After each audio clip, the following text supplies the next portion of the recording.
aku hidup ini untuk apa ya? It's so good to be home, to wake up next to you again. Ada masalah, masyarakat disuruh berpartisipasi. Begitu berpartisipasi, memberikan opini direpresi. Terus ngapain gitu loh? Frustasi, aku pikir banyak orang merasakan frustasi ini gitu. Gue nggak mau ya hanya idealis di lingkungan, pasti takut diomongin ulil. Ini pasti apa namanya? Ulil itu siapa ya? Ulil itu yang ulet itu loh. Yang ulil itu. Oh aduh.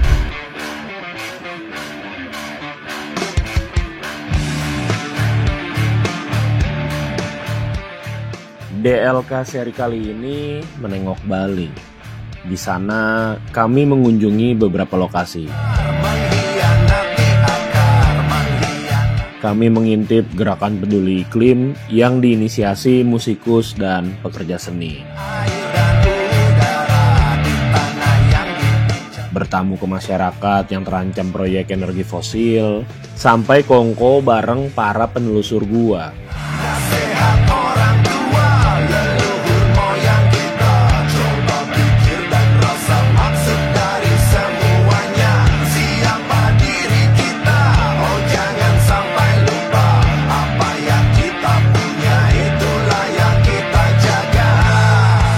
Tengok-tengok lah, liburan ala wartawan lingkungan nih, Wak. Semoga kali ini kami benar-benar liburan.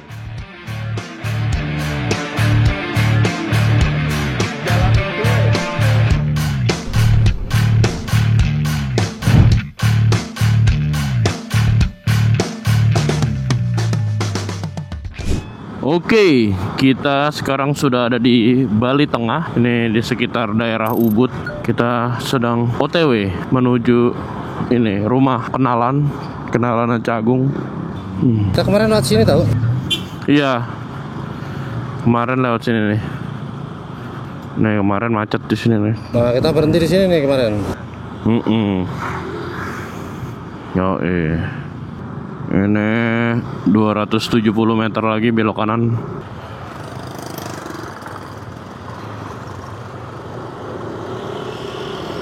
...350 meter belok kanan, terus kanan lagi. Ini kita sudah semakin dekat ke rumahnya. Rumahnya siapa, Cak? Beli Robi.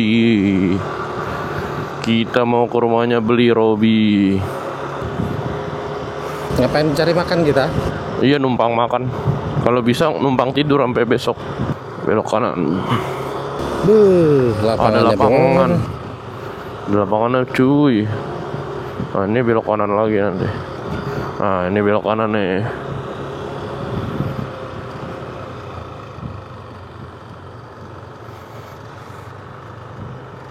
Desa Adat Nyuh Kuning. Nah, nanti rumah dia di sebelah kiri. Udah nyampe. Kelewatan kita. Nah, ini nih. Nih. Ini Hara Cafe and Juicery. Parkir di mana kita? Parkir sini aja kali. Di situ aja. Yoi. Oke, sekarang kita jalan kaki. Katanya lurus aja sampai mentok. Bener kali ya gang yang ini kan? Mentoknya di mana nih? Ini kah? Ini kali. Bukan ya? Yang mana, Cak? Ini kita di sini. Kafenya di situ. Rumahnya mana? Cobalah. Maaf ya guys, kalau wartawan kebiasaan lihat peta kebun sawit, begini jadinya. Giliran nyari rumah orang malah nggak nemu.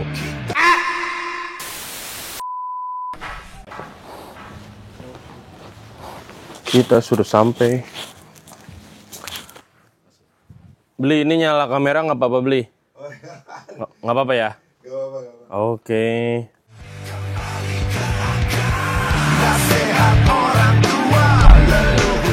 Kenalin, Robi Navicula, musisi sekaligus aktivis.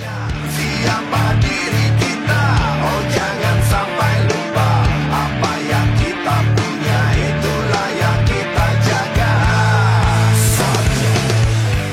ini kita punya kesempatan untuk masuk ke rumahnya Bli Robi Navikula. Jadi kemarin kami diundang ke acara yang inisiatornya salah satunya Bli Robi. Nah ini nih orangnya culture.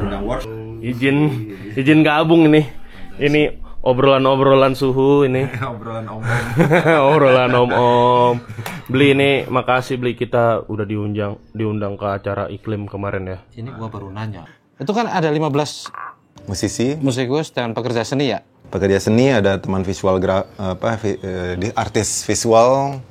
Karena kita tiap tahun juga kita mau ngajak artis. Kalau dunia visual sama dunia musik kan dekat kan, bikin merchandise, bikin artwork, bikin cover album. Terus ada teman-teman dari NGO yang tertarik pada isu yang sama gitu. Terus ada narasumber juga, karena kita kan kalau bicara lingkungan itu kan isunya kompleks kan. Jadi kita juga nggak ingin jadi kayak dari satu sisi aja. Jadi harus berbicara ini dari kacamata saintifik gitu kan, dari akademisi, data, ada dari perspektif masyarakat pada umumnya. Itu kan ada kemarin ada supir truk gitu. Tapi Bli itu sebenarnya jadi acara apa itu Bli? Kemarin aku kaget, banyak banget musisi-musisi yang cuman ngeliat di Instagram doang, tiba-tiba kemarin ada di gitu ya. Itu acara apa Bli jadinya? Sebenarnya kan awalnya idenya ya, maksudnya kan semua orang punya passion ya, punya do what they love gitu, and love what they're doing gitu. Kalau aku sendiri, aku ngelihat ini, aku lihat dari diriku sendiri gitu. Aku suka banget sama musik gitu. Menurutku ini kayak ya hidup kita gitu loh. Selain sebagai passion, dia juga kita berkarir di musik gitu. Nah tapi untuk menjalankan passion ini sebagai cuma untuk senang-senang aja, kayaknya nggak ada value lah. Harus saya pikir semua orang pasti punya kepedulian ya, entah itu peduli pada kehidupan sehari-hari, peduli pada keluarga, peduli pada sosial dan lingkungan lah, aku pikir. Nah ini semuanya berangkat dari ini.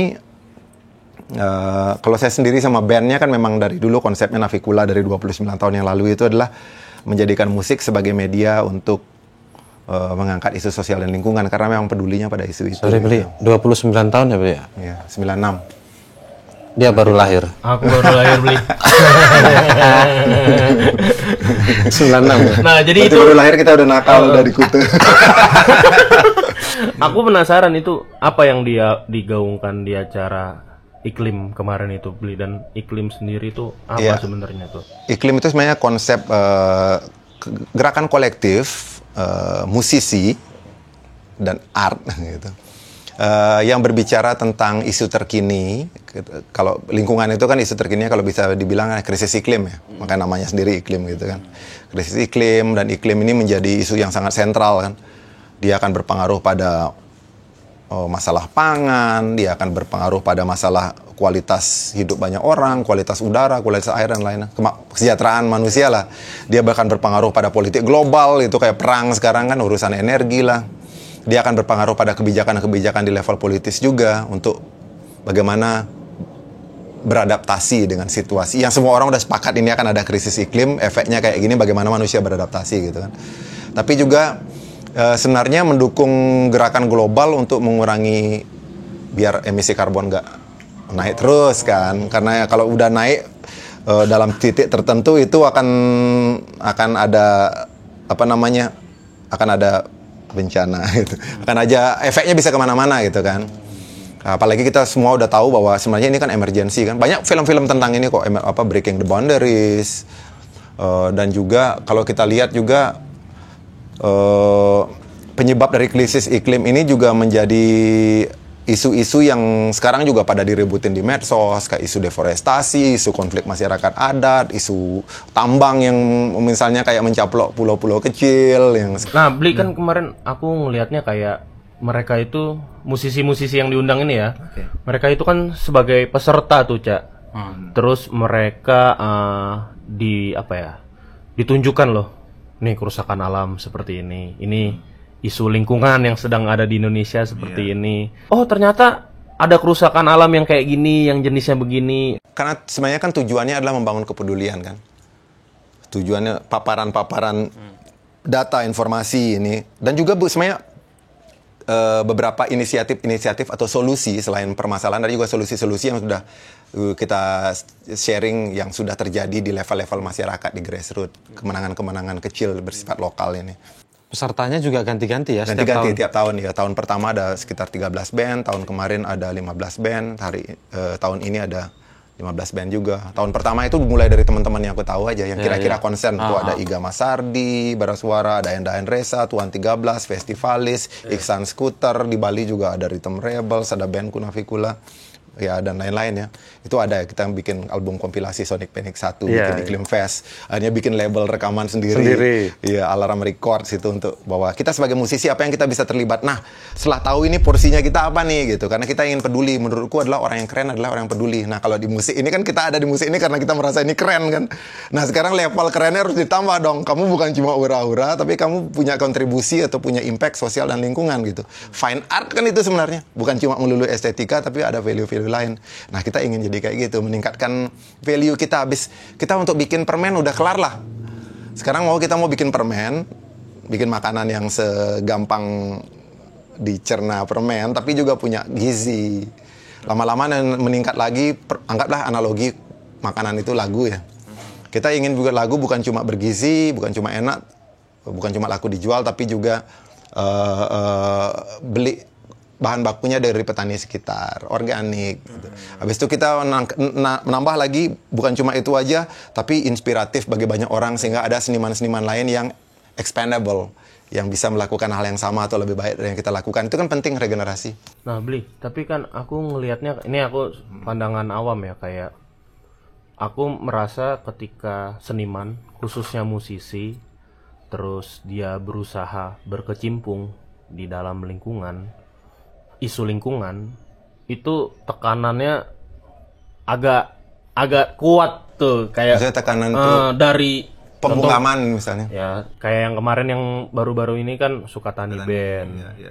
Walaupun setelah aku lihat mereka, aku ngobrol-ngobrol sama mereka masih tetap ini sih, masih tetap. Atau karena kemarin kayak di forum itu kan ada yang, iya, gue frustasi juga kalau gue kesini, istilahnya gue bisa dapat apa gitu. Iya. Itu kan kemarin pertanyaan ya. Apa benefitnya gitu? Benefitnya.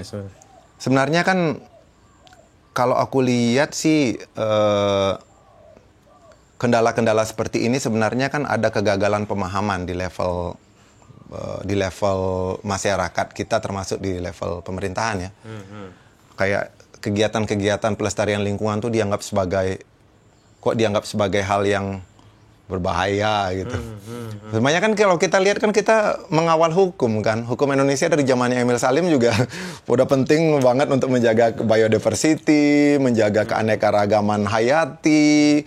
Semuanya sepakat kok, bahkan di level manapun ya. Bagaimana menjaga laut kita tetap bersih, bagaimana menjaga udara kita tetap bersih, bagaimana biar masyarakat kita itu makmur gara-gara tidak ada korupsi. Bagaimana, ini kan kondisi ideal ya. Siapa yang menganggap ini hal yang jahat? Iya, betul. Kan nggak ada kan? Kalau kita musisi ini kan kita murni karena kita punya anak gitu misalnya. Oh, aku nggak mau anakku itu dengan adanya krisis iklim nggak bisa traveling karena banyak badai gitu misalnya. Atau anakku jadi musisi, banyak konser dibatalkan gara-gara cuaca nggak mendukung. Atau anakku jadi petani ya, misalnya. Petani adalah yang paling terimpact.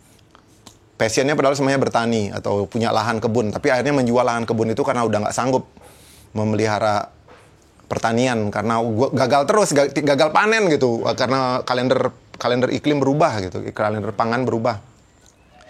Karena ini kondisi-kondisi, dan sebenarnya juga negara akan banyak sekali kerugian-kerugian yang diharuskan gara-gara banjir gitu misalnya. Itu kan duitnya dalam satu kali bencana pengeluarannya itu gede loh untuk rekonstruksi. Cuman itu dibalikkan seolah-olah yang perhatian dengan itu jadi musuh. Jadi musuh. Kan salah dong.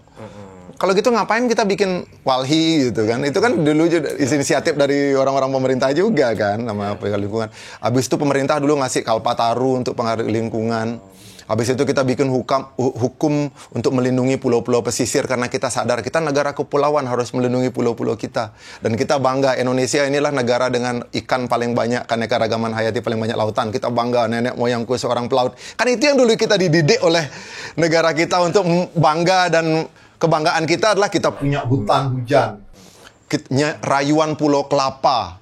Bahwa nenek moyang kita berulang kelapa, kopra, apa semua.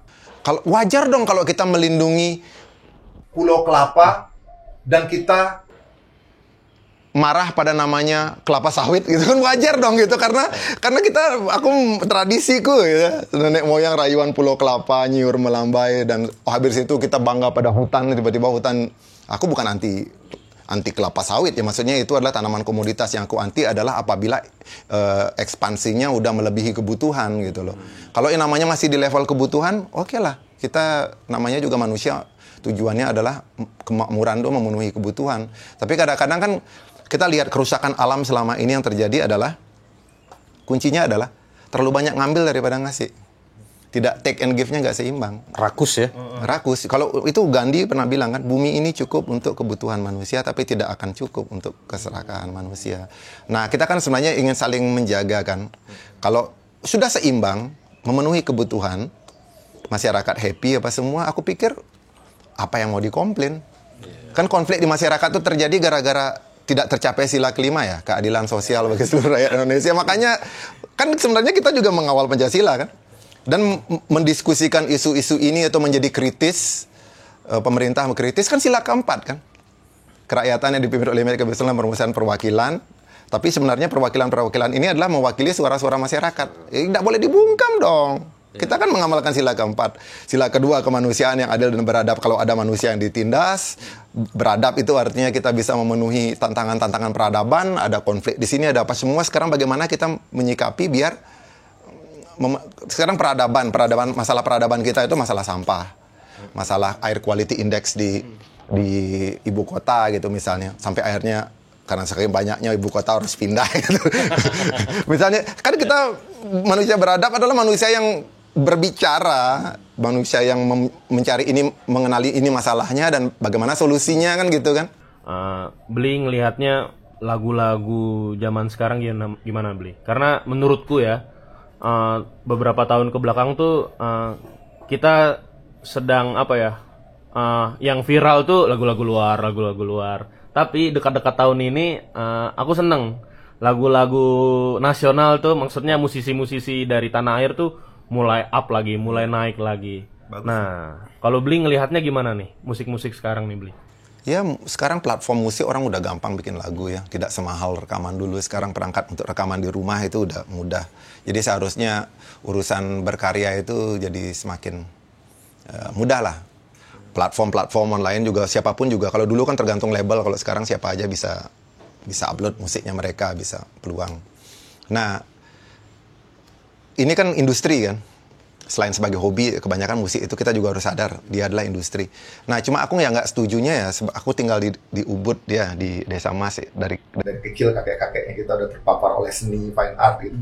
Dan aku melihat bahwa seni, terutama musik, itu tidak setuju kalau dia dikerdilkan hanya sebagai entertainment aja. Bahwa dia, kalau dari dulu seni itu adalah memang media penggerak, media edukasi informal. Dia punya, seni itu bisa menyentuh perasaan orang, menyelamatkan hidup seseorang, bisa healing, bisa membuat orang menjadi waras, bisa membuat orang jadi terinspirasi, motivasi, semangat. Jadi ke soundtrack of life gitu. Nah, aku nggak setuju dong kalau musik itu hanya untuk jadi hiburan saja gitu. Terserah kalau dia cuma hiburan aja. Tapi kalau cuma disempitkan dia cuma jadi hiburan saja, nggak setuju. Karena sebenarnya ya dari dulu kan isu-isu kayak agama gitu aja. Kalau kita lihat dari penyebaran zamannya Sunan gitu misalnya kan, aku juga mengenal sejarah misalnya kayak Sunan Kalijogo menyebarkan dakwah lewat wayang kulit, teater, lewat kidung-kidung, kan ada kidung-kidung Sunan Kalijogo itu koleksinya menarik. Di Bali sendiri juga isu-isu tentang desain arsitektur, tentang integritas dalam negara, itu semua kan karya sastra, kidung, kayak arsitektur bangunan itu tersembunyi Da Vinci Code di dalam relief-relief gitu. Itu kan semua media edukasi informal ya, lewat jalur seni ya. Lewat kidung-kidung. Soalnya aku kayak aku melihat sekarang kayak udah mulai banyak band selain Navikula lah ya, yang menciptakan lagu tuh. Ini pandangan awam gue ya. Menciptakan lagu tuh, loh, biasanya cinta-cintaan, kok ini ada soal lingkungan. Soalnya kemarin tuh yang sempat viral tuh yang Mentosa kalau nggak salah. Mentosa. Hutan ada dia. rumah kamu. Orang Bli. waras. Iya. Assalamualaikum warahmatullahi wabarakatuh. Pada semua orang waras, bangun, bangun. Hei bangun orang waras, demokrasi sudah basi. Nah, Bli ngelihatnya gimana tuh dengan apa ya?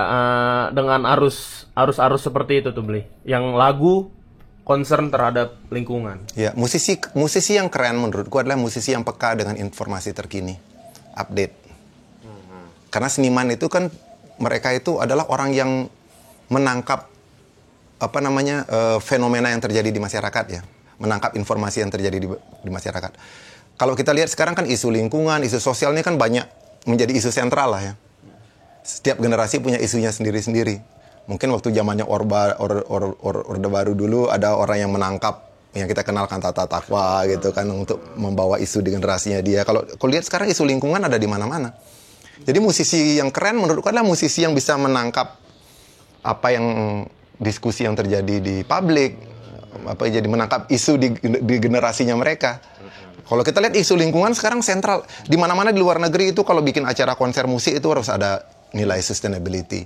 Bikin produk harus ini sustainable nggak? Ini mencemari udara nggak? Ini fair trade nggak? Ini impact sosialnya harus ada gitu loh. Jadi kalau musisi sekarang yang keren menurutku ya baguslah menangkap, dan ini udah sewajarnya karena isu lingkungan adalah isu sentral sekarang dan informasinya ada banyak, dan ini menjadi kepedulian kita untuk kayak apa yang bisa kita warisi, apa landmark apa ya kita saat ini yang kita bisa kasih, monumen apa yang kita bisa kasih. Jadi hal yang wajar. Cuma kalau iklim sendiri balik tadi ke tujuannya adalah menyatukan spirit-spirit ini. Menurut aku fine art itu adalah fine art yang bukan cuma punya estetika zaman sekarang ya, tapi punya impact sosial sama lingkungan, punya kepedulian. Dan itu nanti yang proses produksi mereka itu nanti yang rencana November itu. Iya, November kita selalu rilis Karya mereka setelah berkontemplasi. Berkontemplasi, merenung. Aku hidup ini untuk apa ya? Aku takdirku sebagai musisi ini apa yang bisa aku kontribut gitu. Supaya bagaimana caranya kontribusi kita itu biar lebih banyak manfaat daripada mudarat, itu aja sih. Tapi boleh gue bilang nggak sih kalau iklim itu ya bukan menormalisasi mungkin ya, memaparkan lebih luas masalah atau isu-isu yang berkaitan dengan lingkungan hidup ke kawan-kawan musikus, sehingga itu juga kemudian supaya nggak antipati ataupun ya itu hal normal kita bicara tentang normal. Maksudnya isu lingkungan adalah isu yang harus dibicarakan semua orang. Karena lingkungan yang sehat akan menciptakan kemakmuran. Nah, kadang-kadang kan kalau di dunia ekonomi itu, di Indonesia sendiri itu kan rasanya kayak disuruh pilih kan. Lu pilih mana tuh? Pertumbuhan ekonomi atau pelestarian lingkungan gitu. Tapi di kampus-kampus juga kadang-kadang di ruang akademisi juga kayak gitu. Pilih mana dong, beli pertumbuhan ekonomi atau pelestarian lingkungan. Nah, kalau aku sendiri sebagai orang maksudnya idealis itu artinya kondisi ideal tuh kayak gimana sih sebenarnya gitu kan. Oke, kita bicara tentang ekonomi lah dari kacamata ekonomi. Kalau dari environmentalis sudah pasti udah pokoknya lingkungan gitu. Tapi kalau ini aku berusaha untuk memahami dari kacamata ekonom. Oke, aku mulai mengingat-ingat pelajaran ekonomi dasar waktu di sekolah dulu kan. Ekonomi. Kenapa dia harus kenapa apa hubungannya dengan lingkungan sih gitu. Kan kalau di buku dasar itu tindakan ekonomi adalah tindakan manusia untuk mencapai kemakmuran. Kan? Benar kan? Itu sesuai buku ekonomi. Kemakmuran adalah kondisi di mana kebutuhan hidup manusia terpenuhi. Nah, kebutuhan ini ada banyak, tapi ada primer, ada 3, sandang, pangan, papan. Nah, dari yang primer ini adalah pangan. Sampai pemerintahnya kita kan gembor-gembor ketahanan pangan. Saking pentingnya sekarang Cina juga lagi lahan-lahan kritis juga dihijaukan karena pangan ini paling penting. Nah, pangan kita ini tumbuh dari mana? Pangan tumbuh dari tanah, dari protein ikan-ikan, dari laut, dari air. Intinya pangan kita itu tumbuh dari alam. Nah, kalau kita tarik balik ke depan, berarti tindakan ekonomi nggak boleh ngancurin alam dong. Sesuai ekonomi kan. Berarti kalau ada dua pertanyaan ini agak nggak masuk do logika, pilih mana pertumbuhan ekonomi atau pelestarian lingkungan. Kayaknya kalau di buku ekonomi dasar tuh harus satu deh. Ya, itu bukan untuk yang dipertentangkan ya. Bukan ditentangkan, bukan disuruh milih. Ya harus melakukan tindakan ekonomi, harus melestarikan alam. Nanti kalau dari kacamata cocok logi gitu ya. Mungkin iya ya, mungkin makanya ini dalam kata ekonomi ini ada kata eko. Eko. Mungkin. Masuk itu barang. Masuk Pak Eko. Masuk itu barang. Ya oikos nomos ya. Nah, kita bisa ini cocok logi aja, biar gampang aja. Pokoknya ekonomi harus ada eko gitu. Tapi gua duga di Robi tadi itu nggak mau milih posisi. Gua nggak mau ya hanya idealis di lingkungan, pasti takut diomongin Ulil. Ini pasti apa namanya? Ulil itu siapa ya? Ulil itu yang ulet itu loh. Ya. Ulil itu. Oh, aduh. Ya, kan si itu kan bilang, wah ini Wahabi nih, Wahabi lingkungan gitu. Ya. Padahal nggak begitu ya. Kalau kita pikir sekarang kan masyarakat juga udah mulai melihat, ya enggak semuanya ya, tapi kan udah mulai melihat otentik, genuine nggak orangnya gitu kan. Maksudnya kalau ada yang membuat masyarakat Indonesia bingung saat ini kan, atau akhirnya menimbulkan ketidakpercayaan, distrust gitu kan, itu gara-gara banyak hal-hal yang tidak masuk secara logik, nggak masuk dari perspektif hati nurani, nggak masuk. Lah ini kalau kayak gini kebijakannya ini nggak ada itikat baik sama sekali. Apalagi begitu diketahui ternyata kebijakan-kebijakannya itu sendiri juga banyak melanggar hukum gitu loh. Terus kita katanya harus patuh pada hukum. Hukum Indonesia banyak untuk tadi itu manfaat sebesar-besarnya untuk kepentingan rakyat, ternyata untuk kepentingan segelintir elit. Itu kan distrust lagi kan. Habis itu katanya pembangunan Indonesia itu kita bangga negara kepulauan, tapi negara kepulauan ini berarti melindungi pulau-pulaunya, termasuk pulau-pulau kecil. Tapi kok pembangunannya mencaplok dan mengeksploitasi pulau-pulau kecil? Itu kan distrust di masyarakat. Kita capek-capek bayar pajak, tapi ternyata uangnya kita dipakai untuk ngelawan rakyat gitu misalnya. Loh, kok kita membiayai proyek untuk melawan kita sendiri? Itu kan menimbulkan distrust. Habis itu di satu sisi ada kampanye untuk mari kita kedaulatan negara apa semua. Berarti kedaulatan negara ini bayangannya kita kan kedaulatan negara untuk dari invasi negara lain kan gitu kan, kedaulatan negara untuk apa semua. Tapi kok angkatan bersenjatanya kita konfliknya lebih banyak untuk ke rakyat sendiri. Nah ini aku sebagai orang yang sangat cinta Indonesia kan, distrust kayak ini itu menurutku agak ketakutan menurutku. Karena berpedoman daripada apa yang Mahatma Gandhi bilang sebagai seorang politikus, ancaman terbesar sebuah negara itu bukan ancaman dari luar yang paling besar, tapi ancaman pada suatu negara adalah saat rakyatnya tidak percaya pada pemerintahnya. Aku kan tidak ingin ini kan. Ya justru dari dalam. Gitu, karena aku sangat peduli banget ya ideologi sosial, ideologi politik, ekonomi, sosial, budaya, pertahanan, keamanan ini kan sinergis ya. Ipolexos sebut Ankam. Jadi aku pikir yuk kita mulai mungkin dari kacamata seniman mulai memikirkan kembali sebenarnya dulu petinggi-petinggi bangsa kita itu maunya kayak gimana nih, kondisi idealnya kita. Nation branding kita Indonesia ya apa yang dibanggakan, biodiversity, kita punya hutan tropis, kita punya lautan kaya, oh itu yang kita jaga. Lagu Kembali ke Akar itu kan apa yang kita punya itulah yang kita jaga. Kita punya keberagaman pangan, makanya kita jangan pangan diberagamkan gitu loh. Kalau misalnya pangan-pangan di daerah tertentu itu karbohidratnya dari sagu, dari sorghum, jangan dipaksa makan beras lah gitu. Karena kita mau, Indonesia ini kan berwarna-warni, itu kekuatannya kita itu ada keanekaragaman kan. Bhinneka Tunggal Ika kan. Kita kan sebenarnya orang-orang yang ingin mengawal konsep-konsep ini kan. Orang misalnya biasa makan sagu udah hidupnya baik-baik aja, kok dirubah pangannya. Ini kan memaksa bangsa yang warna-warni ini jadi seragam kan. Habis itu ikan Indonesia banyak gitu. Tapi pada kenyataannya kok ikan segar jadi mahal. Ikan asin aja mahal gitu, ikan teri aja jadi mahal. Baru kita lihat, oh ternyata yang dikonsumsi oleh Indonesia ini cuma 20% ya, 80%-nya lari ke Jepang, Cina, sama Perancis gitu. Loh, itu kan di negara yang kaya ikan tapi ikan mahal, berarti ada salah tata kelola. Aku jalan-jalan ke Pontianak. Katanya Borneo itu adalah rainforest. Tapi asapnya polusi, kebakaran hutan. Daerah ini seharusnya oksigennya paling bagus dong karena ada hutan. Kalau seburuk ini kita harus ngumpet di kamar hotel gara-gara di luar asap, berarti ada salah tata kelola. Misalnya kayak di NTT, aku jalan ke situ itu avocado paling mahal tuh dari Rasoe itu. Wah, pangannya jagung bose. Wah, makanannya mewah gitu. Ini kayak kalau aku tinggal di Bali ini fine restoran ini kayak fine dining gitu. Tapi kok di statistiknya stunting tinggi. Berarti ada salah tata kelola. Untuk daerah-daerah pegunungan yang petaninya misalnya udah dari zamannya kolonial dulu udah hidup mandiri, resilient, masyarakatnya kuat di pegunungan Kendang itu misalnya. Sampai akhirnya mereka memperjuangkan daerah lahan pertaniannya.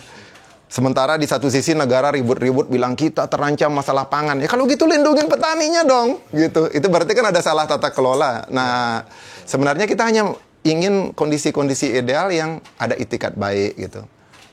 Sehingga dari kita juga kita akan berterima kasih kepada pemerintah yang mewujudkan itikat-itikat baik ini sehingga masyarakat happy karena tujuannya berpolitik. Tujuannya bernegara adalah making everybody's happy, not just make somebody happy. Tapi itu sebagai pasti teman musikusnya banyak dong. Ya pastilah ya. Yang punya, kalau boleh gue bilang rasa perhatian atau kalau boleh dibilang itu frustasi yang sama, itu banyak gak sih sebenarnya? Kegelisahan sama. Teman-teman, kegelisahan itu. Itu sebenarnya relate kan. Kegelisahan kalau zaman sekarang itu kan problem, ada rasa kayak, oh mari membangun sesuatu, mari bergerak. Aku pikir kalau dengan itikat baik itu, sebagai community, sebagai masyarakat pasti akan mau melakukan apapun demi kondisi itu. Tapi kan ada rasa-rasa kayak, loh kok kondisi jadi ruwet ya gitu. Atau misalnya kayak, waktu anakku sekolah gitu, kok mahal ya, banyak saving gue itu lari untuk membiayai pendidikan yang bagus gitu. Nah sementara kalau kita lihat kan goalnya kita itu untuk ya adalah hal tujuan itu. Tapi apalagi begitu tahu di beritanya ternyata misalnya alokasi dananya ke hal-hal yang tidak terlalu prioritas untuk kondisi-kondisi egal. Terus, kok ternyata makin kesini kerjaan makin susah ya.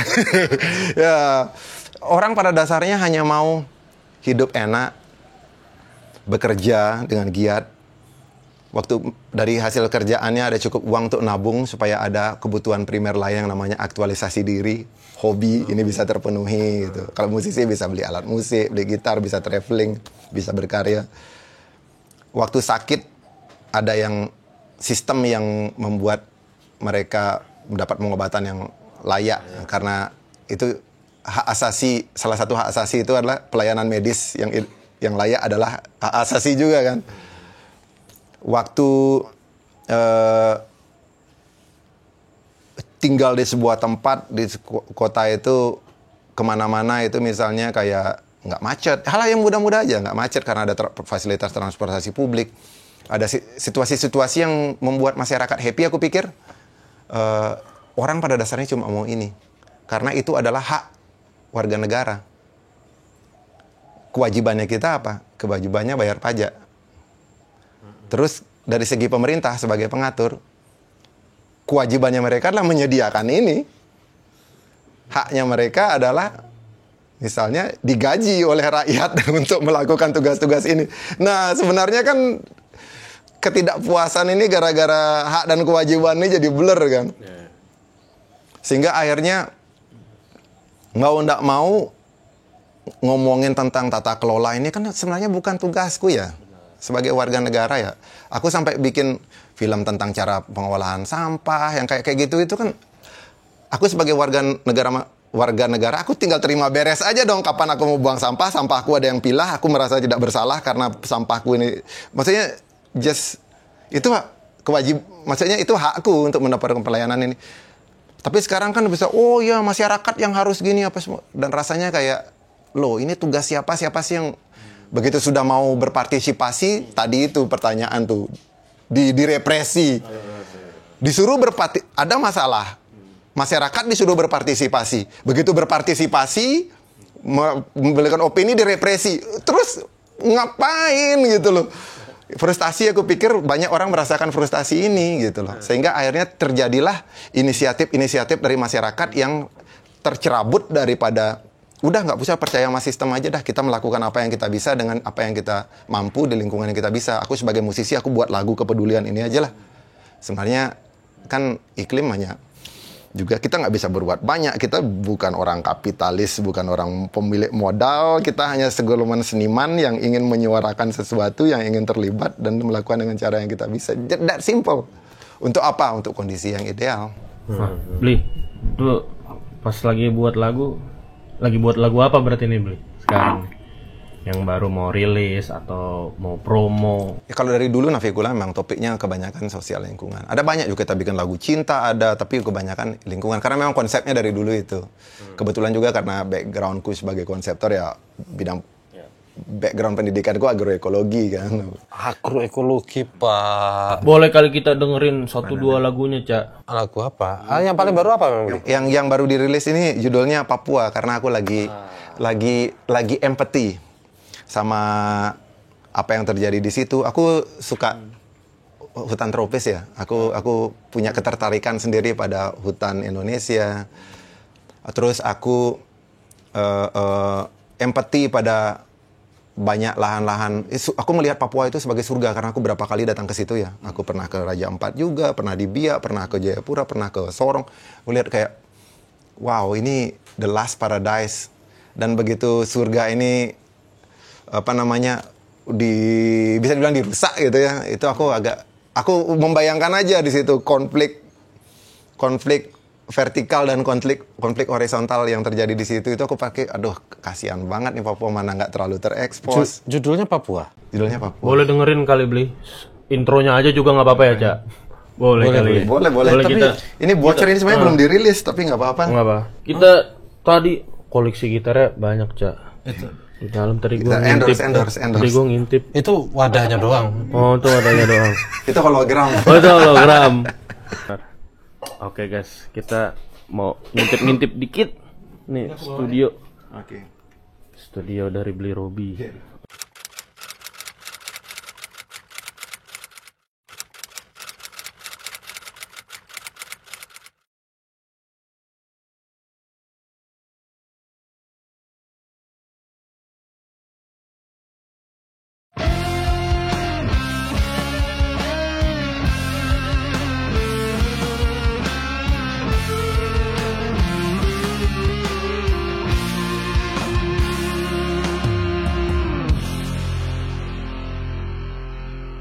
Ku bayangkan hijau rimbanan agung dan mahkota salju hiasi kepala gunung. Suara satwa merdu bersenandung dan lautan kayak hitari kepala burung. Dan tarian dalam kebahagiaan berubah jadi genderang perang dan kebencian di tanah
Sekarang gue tahu alasan kenapa orang masih pengen nonton konser walaupun musiknya bisa didengerin secara digital.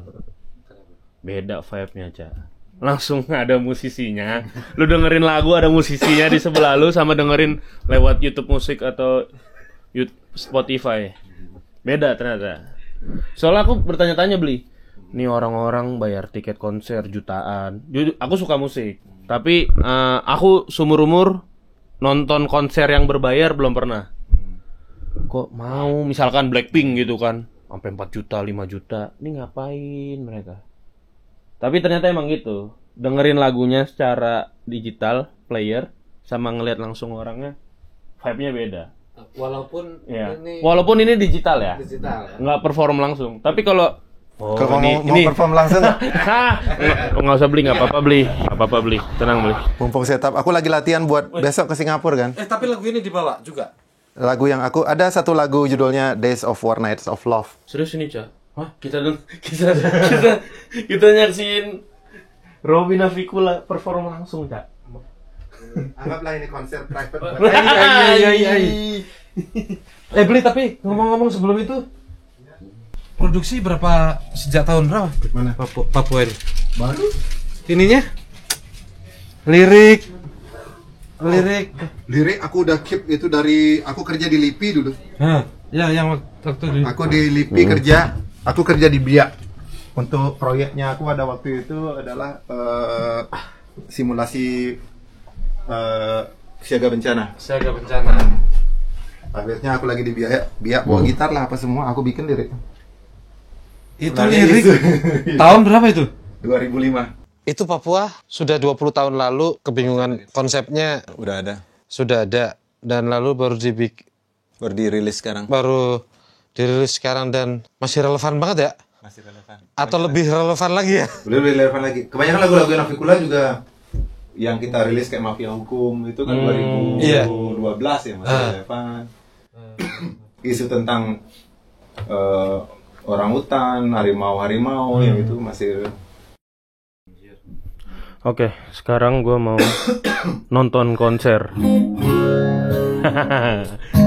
Ini pertama kalinya aku nonton konser secara selain dibayarin kantor. Kehormatan banget ini. Ini kehormatan.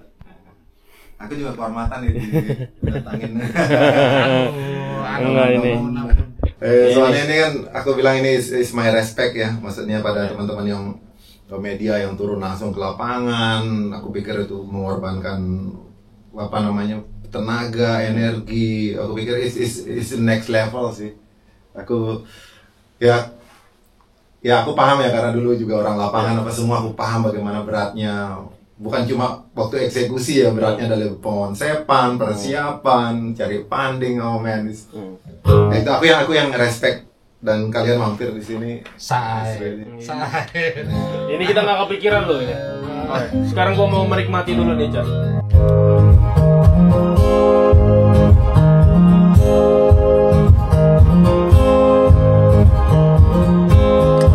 The year keeps me up late, morning coffee in the runs. Strange places, stranger faces, long road, I can see the finish line.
Serius gak apa-apa di tayang bre. Nggak apa-apa, nggak apa-apa. Ah, Ini lagunya Days of War, Nights of Love. Ini spesial buat karena teman-teman Days of War itu kayak teman-teman di perjalanan tuh kayak sampai ngopi aja nggak sempat karena perpindahan, ketemu dengan banyak ruang orang baru, tempat baru, strange places, stranger faces, dan tiba-tiba sampai pada suatu titik kayaknya harus Richard nih, dan Richard yang paling terbesar itu adalah Nights of Love, pulang.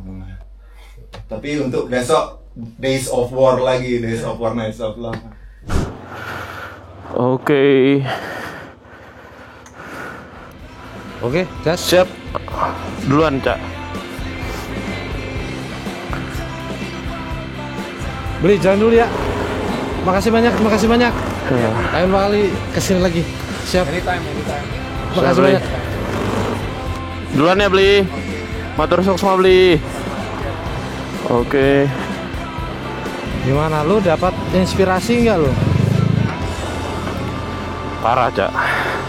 Kalau ketemu seniman emang gitu kali ya. Kayak nyeni banget ya, kayak nyeni banget. Ibarat kata kayak makanan tuh kaldunya tuh ngaldu banget ya. Kaldunya. Ngaldu banget. Oke guys, terima kasih.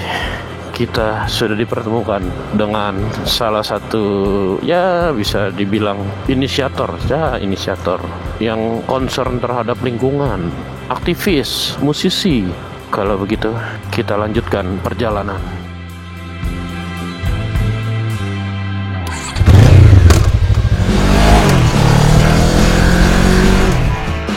Iya, kapal bajak laut.